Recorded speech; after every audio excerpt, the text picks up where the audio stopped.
Assalamualaikum warahmatullahi wabarakatuh. Bertemu lagi dengan saya Aldila Yunesili Sukmariantika dari Prodi Pendidikan Bahasa Indonesia, Fakultas Keguruan dan Ilmu Pendidikan Universitas Muhammadiyah Malang. Nah, jika pada video sebelumnya kita membahas mengenai rumpun-rumpun pembelajaran, untuk kali ini kita akan membahas mengenai gaya belajar di era milenial.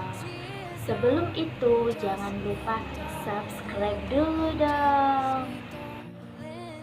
Terciptanya iklim kelas yang kondusif tidak terlepas dari peran seorang guru yang mampu menginspirasi dan mencerahkan siswanya.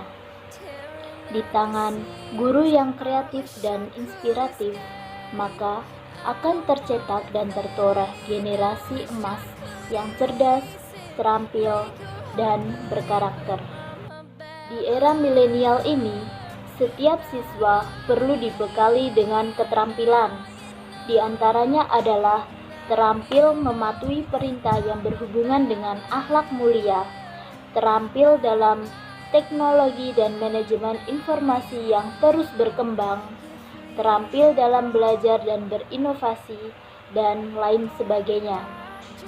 Untuk menanamkan itu semua, maka perlu adanya pemahaman karakteristik gaya belajar pada generasi milenial.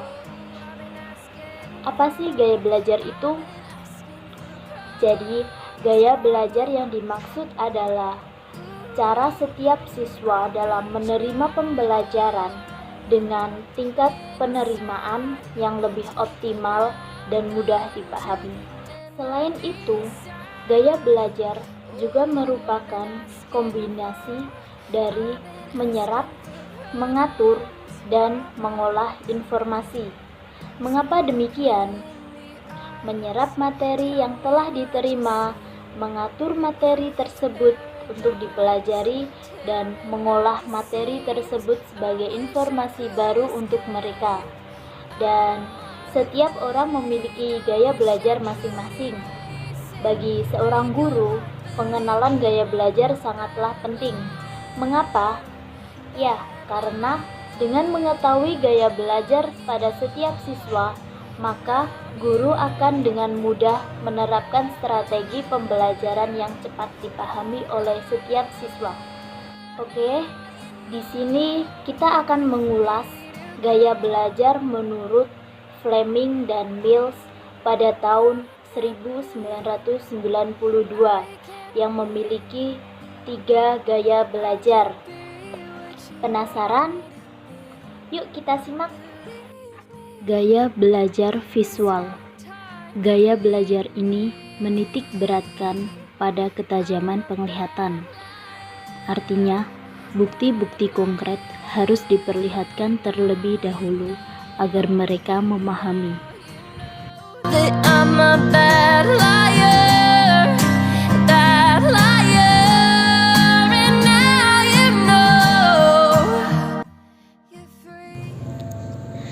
Senantiasa melihat bibir guru yang sedang menerangkan. Menyukai instruksi tertulis, foto, dan ilustrasi untuk dilihat dan memudahkan pemahamannya.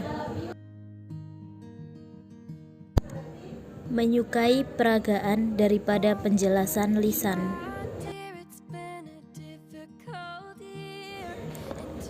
Mempelajari materi dengan membaca catatan dan membuat ringkasan. Untuk mengatasi gaya belajar seperti ini, solusi yang tepat adalah guru sebaiknya menggambarkan informasi dalam bentuk peta, mind mapping, diagram, atau materi lain untuk mempresentasikan hal-hal yang akan disampaikan kepada peserta didiknya. Gaya belajar auditori. Gaya belajar ini mengandalkan pada pendengaran untuk bisa memahami dan mengingatnya. Karakteristik modal belajar yang seperti ini benar-benar menempatkan pendengaran sebagai alat utama untuk menyerap informasi atau pengetahuan. Artinya, siswa harus mendengar, baru kemudian bisa mengingat dan memahami informasi yang telah diberikan.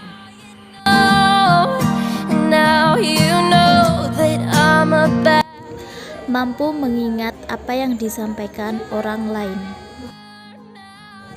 Menyukai diskusi kelompok. Suka menyampaikan pendapat di depan umum. Kurang suka tugas membaca. Suka membahas suatu topik bersama guru. Untuk mengatasi peserta didik yang memiliki gaya belajar seperti ini, bisa dengan menambahkan informasi yang didapat dari pembicaraan dengan orang lain, kemudian membuat catatan. Setelah itu, rekam ringkasan tersebut dan berikan rekaman pada peserta didik. Tentu dengan suara yang nyaring agar mudah didengar oleh peserta didik. Gaya belajar kinestetik. Gaya belajar ini mengharuskan setiap individu yang bersangkutan menyentuh sesuatu yang memberikan informasi tertentu supaya bisa mengingatnya. But I'm a bad liar, bad liar now. Menyukai hal baru yang dijumpainya.